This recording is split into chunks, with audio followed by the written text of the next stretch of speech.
So what we have here is my Schumacher CAT 3000. I did a brief video of this, some months ago, and I think I'm at a point now where I can start to take this apart and try to rebuild it back to stock condition.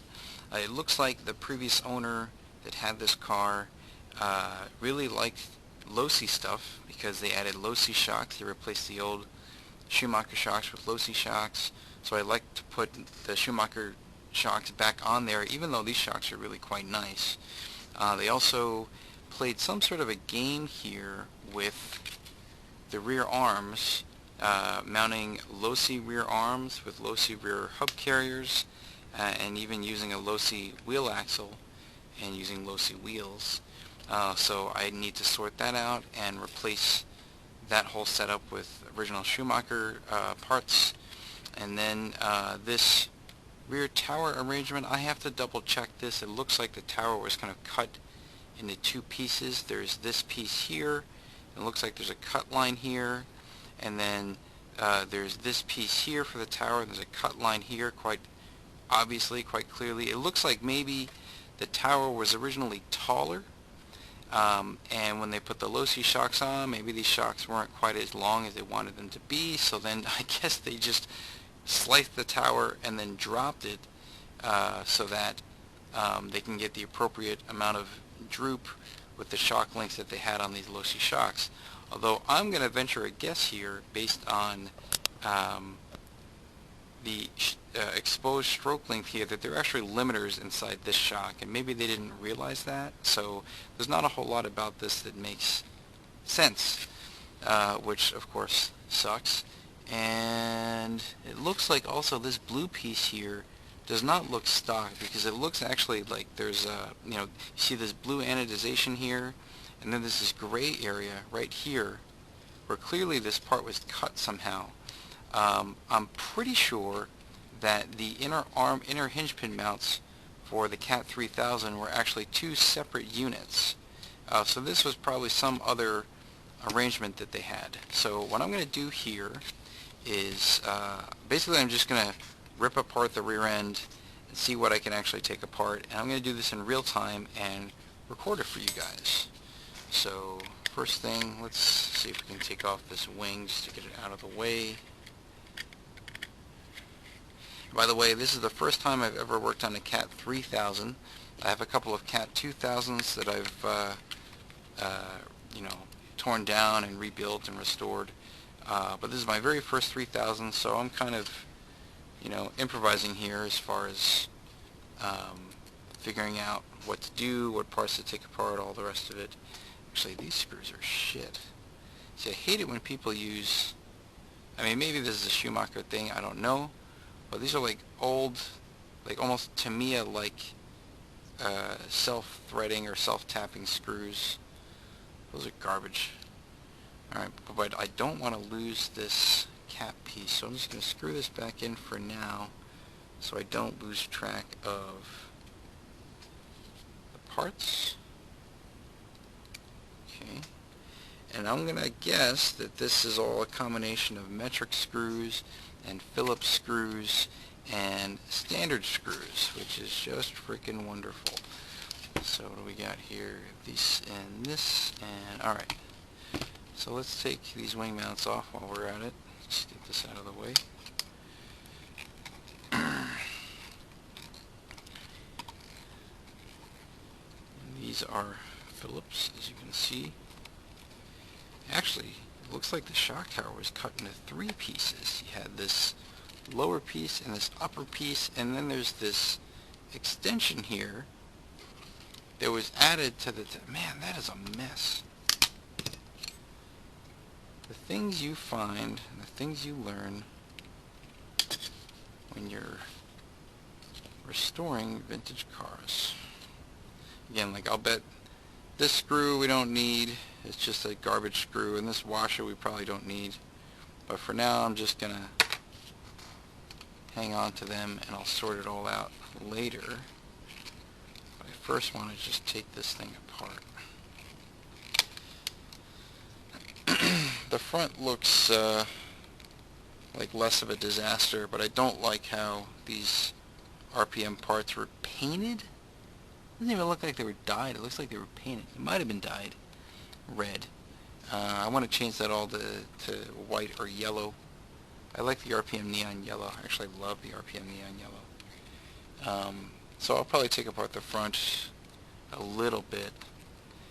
And for the center unit here, it looks like they use a locked unit, so like there's no slipper clutch here. But I do have in this massive set of parts bins for this car, their, what was it, like their ABS unit. So basically it has the slipper clutch, and it also has another unit on the side here with a spring tension nut to allow you to adjust how much you lock the front wheels under braking. So it's kind of sort of similar to the Laser ZX and the ZXR, where you had, you know, like an adjustable one-way unit on this side for the belt that drives the front wheels. So later, not now, but later I will, you know, I'll also do that piece. But anyway, let's get to, so I got to do these two screws here. This is a one-piece upper deck going all the way to the front. Man, what a pain in the ass. Alright, and then, oh, wonderful. So I got to take this off too. Alright, let's get this under tray off. So it's just like random assortment of Phillips screws and hex screws. I've had other CAT 2000s where, you know, they were a mix of standard screws and metric screws, and it's, you know, clearly like the person that ran it just didn't care, or they were just trying to, you know, slap the thing together. Let's see, what kind of screw is this even? Is this, well, that's a 1/16. Hey, look at that. That is a standard screw. Go figure. Alright, let's see. Can I use this? Let's see, does this one have... yeah, it kind of does. Okay. It's a weird way to mount a under tray. Of course, the real joyous part of all this, you know, when you rebuild these cars and like you replace all the screws, now you got this pile of screws you got to do something with. And so I spend quite a lot of time just sorting all of that out and organizing it, and, you know, trying to put them all back into various screw bins so I can reuse them for other cars. Yeah, kind of a pain. Alright, let's get this off. Okay, guess that washer's kind of really stuck in there. What we got? Oh, no, we can take that out. Okay, and then we have, I think, one more screw. This guy here. And, okay.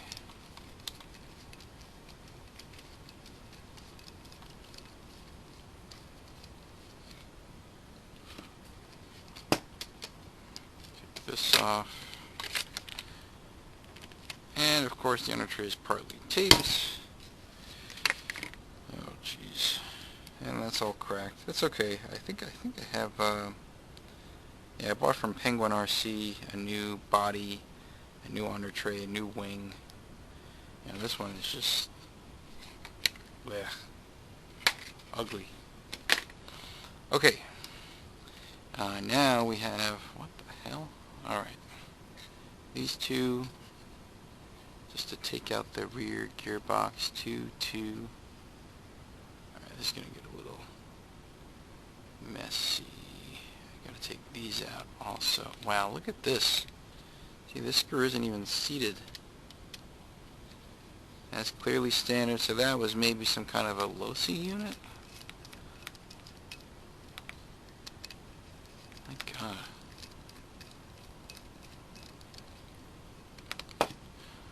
I've seen worse though. Definitely seen worse than this. One of the lasers that I bought, oh, this was maybe 2 years ago by now. It looked really nice in the pictures, and then when I took it apart, it was just a heaping pile of crap. Like, the guy used, Tamiya wheel axles and dog bones, and like you couldn't really tell from the pictures. It was just a nightmare. This isn't even, what the hell? I'm almost willing to bet that those might even be shock shafts. You can see here, yep, looks like they've been cut. There's that surface there. Doesn't look so great. So these are probably shock shafts that have been cut. Let's see if I can get oh, this one's not in too good of a shape. Hold on a second. All my parts and all kinds of things here. Let's do this one. Let's take a look. Oh, and it's stripped. Freaking wonderful. Oh, that one's not stripped. Yeah, look at that. It's a shock shaft. Jesus Christ. What a pile of dog shit. I mean, I get it. Maybe this guy was trying to be clever. Play some funny little games here to put these lossy arms on the back. But I don't know why he would want to do that. The only reason I could think of for why you'd want to do that is because these hub carriers look like they have a lot of holes. They're probably very adjustable, both for the ball stud mounting point as well as the bottom hinge pin. Looks like there's 2 holes there, so there's quite a lot of adjustability there. And I think the CAT 3000 rear hub carriers, which by the way are different from the 2000, they didn't have all this tunability. But then how much tunability do you really need? That's another question you gotta ask yourself. Okay, so I'm gonna need this guy and this guy. Most likely. So we'll do this one thing at a time. Take this off. Take shock off. See? It still has the blades on it, because these blades are specific to the Schumacher part, so he must have... Oh, but these are... I know they made CVDs, MIP CVDs for the CAT 3000, so he probably just used the dog bone and then got a lossy wheel axle and then called it a day. Oh, some white grease. Pretty creative, I'll give him that much. But I would like this to be all original Schumacher stuff, if I can do so. Let's see, let's start with this one.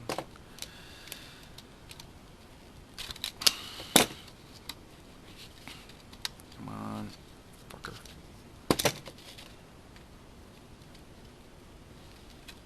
Okay, get that off. So now we got, these are, alright, can I do it with this guy? No, this is all stripped. Okay. A lot of tools.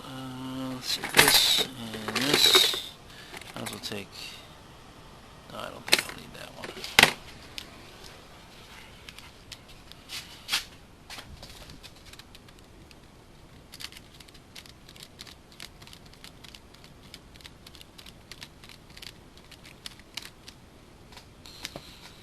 At least I'll have plenty of spare screws and nuts for my RC10s, which is nice because lately RC10 parts have become rather difficult to find. Modern RC10s are not, they don't use standard screws, they use metric screws. So even finding like old screw kits, ball studs, Jesus, the ball studs are really hard to find. Although I think I'll keep, because I do like the idea of having RPM ball cups here. But we'll see. I got plenty of Schumacher ball cups and ball studs, so maybe I'll just steal these ball studs. And actually that makes me wonder, these ball studs here would have to be 4.3 millimeter to fit these RPM ball cups, but the Schumacher ball studs I don't believe are 4.3 millimeter, because these are the Schumacher, I think these are the Schumacher ball cups. So I got to check here to see what funny business he did up here too. So that's probably some other hack. Freaking wonderful. Alright, so we got to take that. How the hell does that work? So those two screws are obvious. 1, 2, 3, 4, and then this thing wraps around, and then there's this guy. Well, alright, let's get started. Take this one out. I also got to download and print out the build manual for this so I can get all the right screw sizes. Then, so this is kind of anchored to this part somehow. Alright, let's, which one do we want to do first? Let's do this first. Okay, that's a tiny one.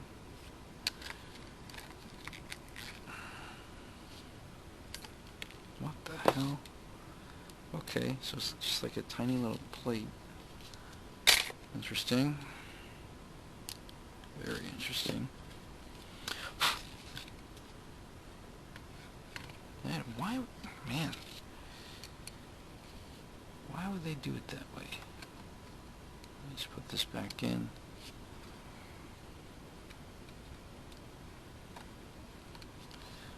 Now, Schumacher does have a reputation for being over-engineered. You know, the level of complexity in this car, even in the CAT 2000s, those are pretty complex for what you're really getting.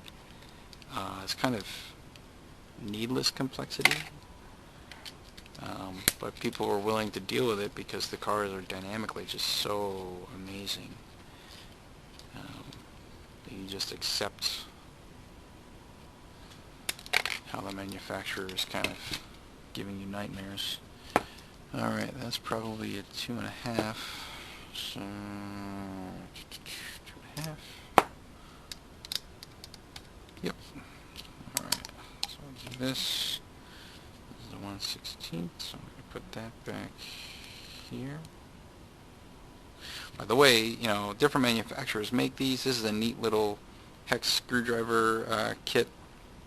It has metric 1.5 to 2.5, 3 millimeter, and then standard from 0.05 inches, 1/16, 5/64, and 3/32, all in one unit. This particular one is made by Turnigy, which you can get from Hobby King, and this is, you know, way cheaper than getting some, you know, brand name unit that's probably the exact same part, made in the exact same factory, and, you know, the big name companies just put their name on it and give it a different color, and they charge you like 30 or 40 bucks for it, whereas this thing was, I don't even remember, like 10 bucks. The profit margins that these big name companies are making is just ludicrous. It's like all these motor analyzers, you know, that people buy. I don't want to name names because I don't want to get sued, but, you know, there are plenty of big name electronics, RC electronics manufacturers that make these motor analyzers, and they'll charge you like 80 or 90 bucks for them, but really they don't cost that much. Jesus. Alright, let's see. So I gotta take these out, but to do that I gotta do this. So yeah, if you're smart, you can find those motor analyzers for a lot less elsewhere, and you certainly don't have to pay 80 or 90 bucks for those things. Freaking rip off. And they're all exactly the same. They do the exact same thing. They're nothing special. I can't remember how much I paid for mine, but again, I got mine for less. I'm pretty sure it was less than what you would spend on a big name motor analyzer. Why is it? Looks like he even cut that screw. Jesus, what a mess. What a mess. Alright, so we take that off, and then this one. That one's already loose.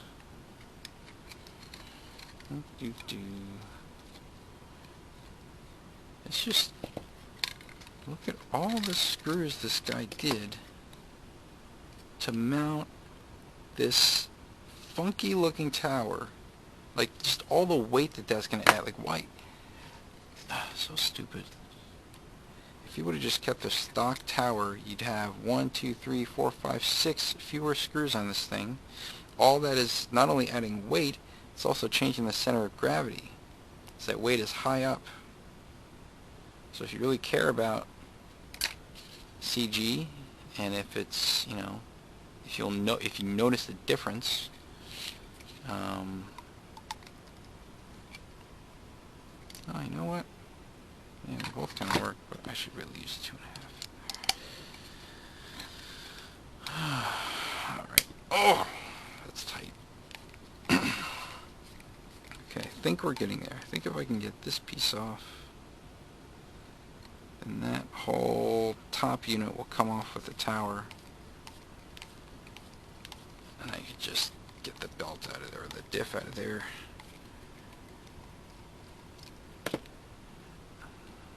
That's one. And we got here.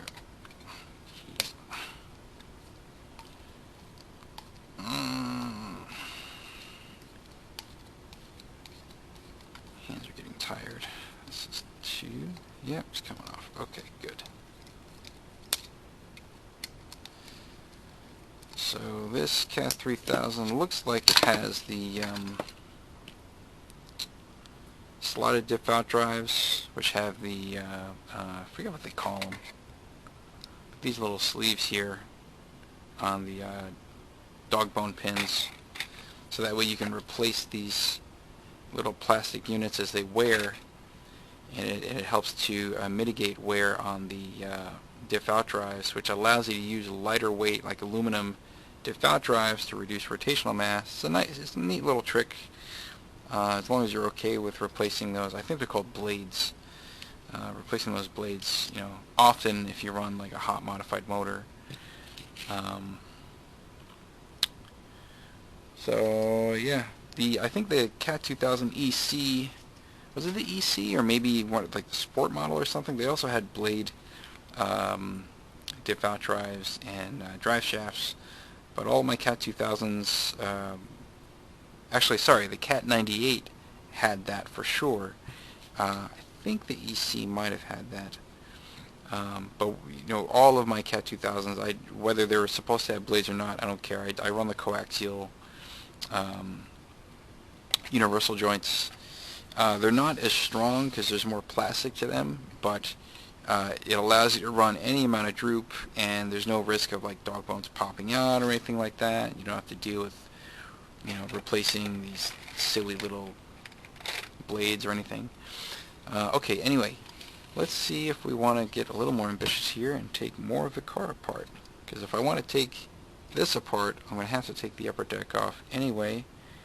I'm kind of halfway there, so let's finish that. Alright, so we got 1, 2, 3, okay.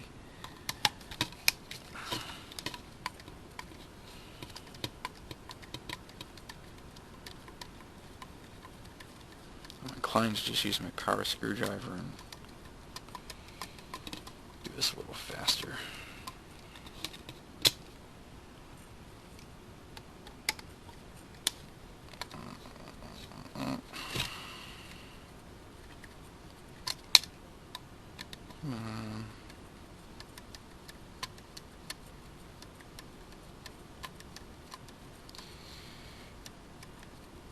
Okay, hopefully these other screws aren't quite as long. I'm pretty sure they're not. That is annoying.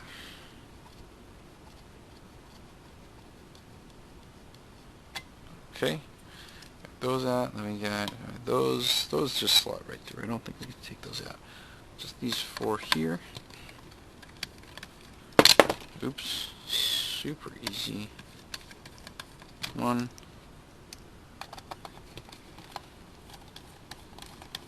2,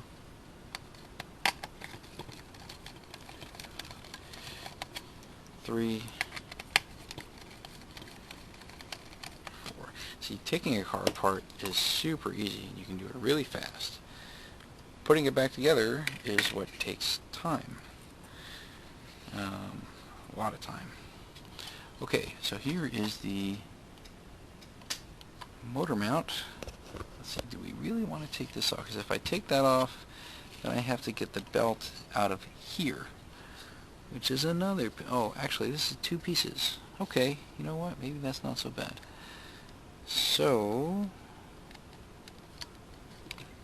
it's always fun playing with belts. So what do we got? I see. Put a little cover there. 1, 2, 3. Really? 1 hole? Yeah.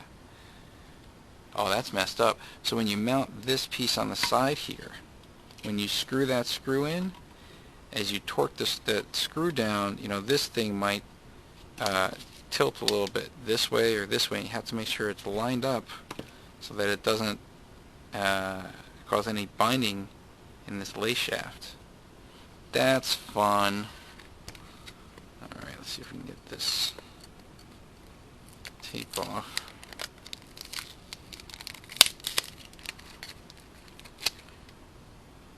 Oh wow.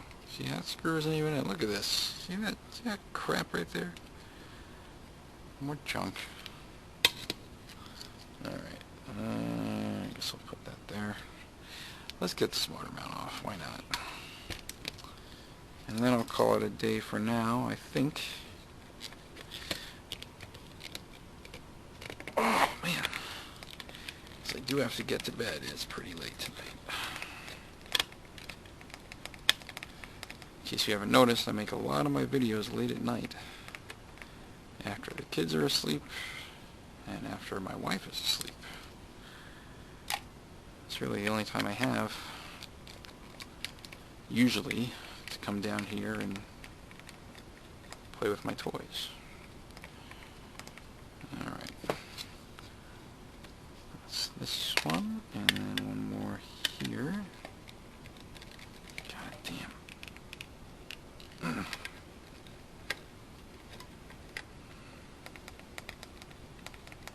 Okay.